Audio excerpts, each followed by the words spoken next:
सबसे पहले तो आज हमारे मीडिया कर्मी सभी यहाँ पर उपस्थित हैं। मैं भारतीय जनता पार्टी की तरफ से आप सभी का हार्दिक अभिनंदन स्वागत करता हूँ। साथियों, आज बड़े ही दुख के साथ कहना पड़ रहा है कि यहाँ के हमारे पहले सांसद रहे और श्री अखिलेश यादव जी, और जहाँ पर हमारी सरकार जीरो टॉलरेंस में काम कर रही है, योगी जी की सरकार जो अपराध मुक्त उत्तर प्रदेश बनाने का काम कर रही है, वहीं पर कल श्री अखिलेश यादव जी जो यहाँ पहले सांसद हुआ करते थे, वो जा करके एक मोहम्मदपुर में जो गैंगस्टर का मुलजिम है, जो अपराधी है, अपराधी के यहाँ जा करके और उसके यहाँ भोजन करते हैं और वहाँ जाकर के पत्रकार वार्ता करते हैं।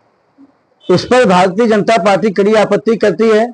वहीं पर उनके भाई को भारतीय जनता पार्टी आजमगढ़ के लोगों ने मौका दिया है, गरीबों ने मौका दिया था, आम लोगों ने उनको मौका दिया था, लेकिन वहीं पर अभी एक घटना आ जाती है। दलित की जो संविधान की सूची लेकर गांव-गांव घूम रहे थे, उस दलित के पास नहीं जाते हैं। एक अभी दलित की घटना हो गई, उस दलित के घर नहीं जाते हैं। और जो उनके फाइनेंसर हैं, जो माफिया हैं, जो गुंडा हैं, जो जमीन कब्जा करने वाले हैं, जिनके ऊपर सरकारी विभागों में कई मुकदमा चल रहा है, उनके घर जाकर के दावतें कर रहे हैं, वलीमा दावतें कर रहे हैं, उनके घर जा रहे हैं। और मैं दावे के साथ कह सकता हूँ, वो यहाँ के किसी गरीब की आंसू पोंछने नहीं आते हैं। चाहे कोई भी ओबीसी जात का गरीब हो, चाहे अनुसूचित जात की गरीब हो, चाहे सामान्य जात का गरीब हो, चाहे आम कार्यकर्ता हो, वो बड़े बड़े पैसे वालों के यहाँ जाते हैं, अपराधियों के यहाँ जाते हैं। और ये बहुत ही शर्मनाशक घटना है। भारतीय जनता पार्टी इसकी कड़ी निंदा करती है। और अखिलेश यादव, उनके भाई धर्मेंद्र यादव से जो झूठ का पुलिंदा संविधान की कापी गांव-गांव लेकर घूमते हैं और बाबा साहब के जो सपना है उसको चकनाचूर करते हुए किसी भी एक गरीब को आजमगढ़ में आंसू पोंछने के लिए नहीं गए, इसकी कड़ी हम भर्त्सना करते हैं, निंदा करते हैं। लेकिन समाजवादी पार्टी तो ये कह रही है कि आपकी सरकार फर्जी मुकदमे लगाती है। हमारी सरकार फर्जी मुकदमे नहीं लगाती है। जैसा कि आप हमारे सम्मानित मीडिया पत्रकार के लोग हैं, हमारे योगी जी का सीधे सीधे फंडा है कि हम सही को छेड़ेंगे नहीं और गलत को छोड़ेंगे नहीं। तो जो गलत है उसके खिलाफ कार्रवाई हो रही है, जो गलत है उसके खिलाफ मुकदमा हो रहा है, और जो सही है उसको न्याय मिल रहा है, उसको कानून का राज कायम है, गरीबों को सुविधाएं मिल रही हैं, व्यवस्थाएं मिल रही हैं, और उनके साथ पूरा कानून पूरी तरह से काम कर रहा है। ये हमारे योगी जी की सरकार है, इसमें कोई फर्जी मुकदमा नहीं होता है। और ये जो समाजवादी पार्टी के लोग हैं, झूठ का लेकर के पुलिंदा घूम रहे हैं, इसको भारतीय जनता पार्टी पूरे सिरे से निकालती है। और विकास के भी माने में हमारे योगी जी की सरकार में जो आजमगढ़ में विकास हुआ है, बिना किसी अपने भाजपा के सांसद विधायक के मैं धन्यवाद देना चाहता हूं। उतना विकास ये नहीं कि हमारा कोई सांसद विधायक नहीं है तो अछूता है। यहाँ पर हमारे योगी जी ने विश्वविद्यालय दिया है, योगी जी हमारे यहाँ पर पूर्वांचल एक्सप्रेस वे दिए हैं, एक संस्कृत विद्यालय बन रहा है अपने हरियरपुर घराने में, और बड़ी बड़ी सड़कें बन रही हैं, और सब 6 लेन 4 लेन से जोड़ा जा रहा है।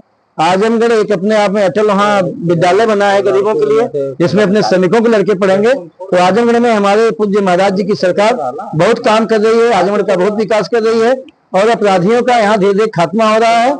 ये लोग जाकर के अपराधियों का जो बढ़ावा दे रहे हैं, उनका हौसला अफजाई कर रहे हैं, ये गलत है, निंदनीय है। इसकी मैं कड़ी भर्त्सना करता हूँ, निंदा करता हूँ। क्या ये वोट बैंक के लिए गए थे और उनको कोई लेना देना नहीं था?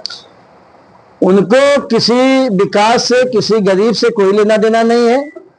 उनको फाइनेंसर की जरूरत है, माफियाओं की जरूरत है, वोट बैंक की जरूरत है।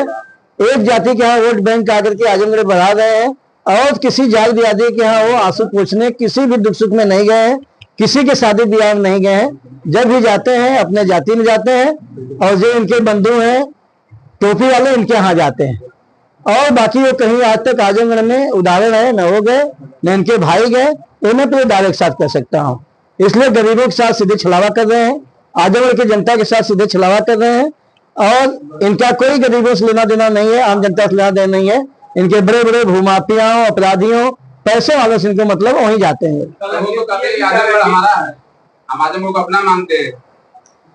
आजमगढ़ की जनता ने उनको सम्मान दिया, लेकिन वो आजमगढ़ की जनता का कोई सम्मान नहीं किए। बड़े बड़े माफियाओं के यहाँ, और बड़े बड़े जो उनके बहुत बड़े बड़े उनके बिरादरी के नेता उनके यहाँ आज तक गए हैं। और एक भी घटना बता दीजिए आप किसी गरीब के यहाँ गए हो, किसी छोटे कार्यकर्ता घर गए हो, किसी सामान्य कार्यकर्ता घर गए हो, आज तक के इतिहास में कभी उन्होंने किया। और आजमगढ़ जनता उनको सम्मान दिया था, लेकिन मैं आजमगढ़ जनता जान चुकी है पूरी तरह से जनता के साथ छलावा कर रहे हैं, गरीबों के साथ छलावा कर रहे हैं, आम कार्यकर्ताओं के साथ छलावा कर रहे हैं। और यहाँ की जनता उनको माफ करने वाली नहीं है और आने वाले समय में उनका समाजवादी पार्टी का किला पूरी तरह से ध्वस्त होगा और 10 विधानसभाओं पर भारतीय जनता पार्टी का कमल का फूल खिलेगा, यहाँ पर भाजपा झंडा गड़ेगा। ये मैं दावे और विश्वास के साथ कह रहा हूँ। और विकास की हर ईंट पर आजमगढ़ में समाजवादियों का नाम लिखा है। कोई विकास नहीं किए हैं, वो भी यहाँ सांसद है, कोई विकास नहीं किए। जो भी विकास कार्य की रफ्तार गति की है वो हमारे पूज्य योगी आदित्यनाथ जी महाराज आजमगढ़ में कर रहे हैं। आने वाले समय में भी बहुत विकास आजमगढ़ का होगा। और मोदी जी की जो केंद्र की योजनाएं चल रही है, 10 वर्ष उनका पूरा हुआ है, भारतीय जनता पार्टी इसको गांव-गांव लेके जा रही है। और योगी जी की सरकार का जो सफलतम 8 वर्ष पूरा हुआ है, उस योजनाओं को भारतीय जनता पार्टी गांव-गांव लेके जा रही है। और गांव गरीब जनता का जो विकास, जो मोदी जी का नारा है सबका साथ सबका विकास, उसको लेकर के चल रहे हैं। गरीबों का विकास हो रहा है, नौजवानों को रोजगार मिल रहा है, महिलाओं को सम्मान मिल रहा है, किसानों को सम्मान मिल रहा है और उनको पूरी योजनाओं का लाभ मिल रहा है। इसलिए जनता पूरी तरह से समाजवादी पार्टी को नकार चुकी है। अब आने वाले समय में आजमगढ़ में सभी विधानसभाओं पर भारतीय जनता पार्टी जीतेगी और कमल का फूल खिलेगा। अखिलेश यादव ने कहा परिवार को हमारे भाई ने जाके मदद, हमारा प्रतिनिधिमंडल जाके मदद किया है और उस परिवार से 1 करोड़ देने की मांग और 1 नौकरी की मांग हो रही है। उसके एवज में भाजपा क्या स्टैंड कर रही है परिवार के जो हमारे पूज्य योगी आदित्यनाथ जी ने तुरंत निर्देश दिया था भारतीय जनता पार्टी के सभी कार्यकर्ताओं को। सब कार्यकर्ता वहां गए थे, पीड़ित परिवार के साथ कंधे से कंधा मिला खड़े थे। आप में से भी कई पत्रकार बंधु वहां पर खड़े थे मौके पर। 12 बजे रात को हमारे अखिलेश मिश्रा जी हम खुद वहां पहुंचे थे। परिवार को समझा बुझा करके पूज्य महाराज जी के निर्देश पर जो उनकी मांगे थी, प्रशासन को सब उनकी मांगे मंगवाया गया। माननीय मुख्यमंत्री जी से वार्ता हुई। एक प्रतिनिधिमंडल हमारे अनुसूचित आयोग का, उत्तर प्रदेश सरकार का, उनके घर गया था और जो भी उनको मांगे थी पूरा करने का काम किया था। ये लोग के झूठे राजनीतिक बिना वहां गए हुए कोई उनका प्रतिनिधि केवल झूठे मीडिया के माध्यम से, इनके माध्यम से छलावा कर रहा था और उस गरीब की आंसू पोंछने आज तक कोई समाजवादी नहीं गया। जब भी भारतीय जनता पार्टी उनके साथ पूरी तरह खड़ा है, हर गरीब के साथ खड़ा है, हर दलित के साथ खड़ा है और संविधान के साथ पूरी तरह से खड़ी है। संविधान का पूरा सम्मान हो रहा है। संविधान सम्मान दिवस भारतीय जनता पार्टी 6 अप्रैल से लगातार 30 अप्रैल तक मनाने वाली है। उसमें तमाम हमारे द्वारा बाबा साहब संविधान दिवस के रूप में कार्यक्रमों का आयोजन हो रहा है।